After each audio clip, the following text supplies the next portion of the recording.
नमस्कार, मैं हूं मृत्युंजय चौहान और आप मेरे साथ देख रहे हैं स्पिन 9 न्यूज।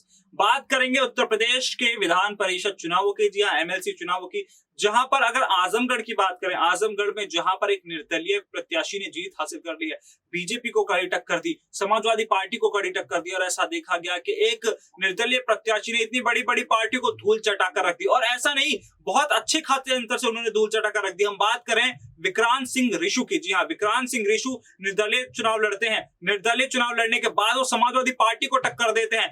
आजमगढ़ जिस समाजवादी पार्टी का गढ़ माना जाता है, जहां पर अखिलेश यादव जहां से सांसद रहे, इसी के साथ साथ करहल का वो इलाका, और वहां पर देखा गया कि समाजवादी पार्टी को कड़ी टक्कर देने के बावजूद वो बीजेपी को कड़ी टक्कर देते हैं। जो बीजेपी इस वक्त सत्ता में है, सत्ताधारी पार्टी बीजेपी को कड़ी टक्कर देते हैं और जीत हासिल कर लेते हैं। हालांकि अभी उनकी कुछ तस्वीरें भी सामने आ रही थी जहां पर वो जश्न मना रहे थे, और जश्न आखिर मनाए भी क्यों ना, आखिरकार उन्होंने सत्ताधारी पार्टी को हराया है और इसी के साथ साथ समाजवादी पार्टी का जो गढ़ था वहां पर उसको हराया और एक बहुत बड़े अंतर से हराया है। लेकिन देखा जा रहा था कि विक्रांत सिंह रिशु लगातार ऐसा माना जा रहा था कि वो हार सकते हैं, बिल्कुल हार सकते हैं, क्योंकि निर्दलीय विधायक थे, लेकिन उन्होंने समाजवादी पार्टी को हरा दिया। अगर इन एमएलसी चुनावों के नतीजों की बात करें तो 3 प्रत्याशी निर्दलीय उसमें जीते और 33 पर बीजेपी ने कब्जा किया है और समाजवादी पार्टी एक भी सीट नहीं निकाल पाई है। शर्म की बात तो समाजवादी पार्टी के लिए यह है कि उन्हीं के गढ़ में आकर एक निर्दलीय विधायक, एक निर्दलीय प्रत्याशी जीत जाता है और उस प्रत्याशी के जीत जाने के बाद भी किसी भी बड़े नेता का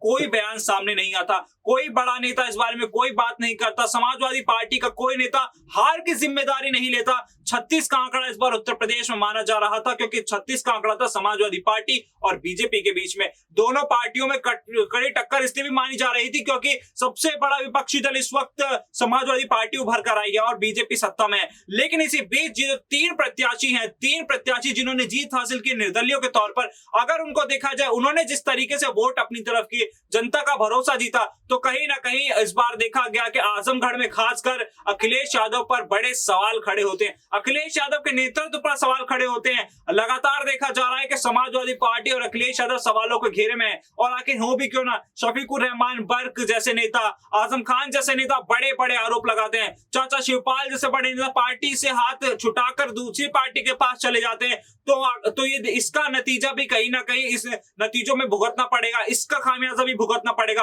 और यही हमें देखने को मिल रहा है कि किस तरह से अखिलेश यादव अभी भी मुंह छुपाते फिर रहे हैं और हार की जिम्मेदारी किसी भी नेता ने नहीं ली है। हार के बारे में बात कोई नेता नहीं कर रहा। क्या इस बार भी अखिलेश यादव ईवीएम का मुद्दा उठाएंगे? क्या इस बार भी अखिलेश यादव ईवीएम को दोषी ठहराएंगे जिस तरह से बीजेपी की एक तरफा हार हुई है? और अगर ठहराएंगे तो निर्दलीय प्रत्याशियों की जीत फिर कैसे हुई? कि निर्दलीय प्रत्याशियों ने भी कोई ईवीएम में गड़बड़ी कराई है? अखिलेश यादव को इन सभी सवालों का जवाब देना होगा और जनता के सामने आके अपनी बात कहनी होगी, वरना समाजवादी पार्टी को टूटते देर नहीं लगेगी। अभी के लिए फिलहाल इतना ही। आप ऐसी तमाम बड़ी खबरों के लिए देखते रहे स्पिन 9 न्यूज। नमस्कार।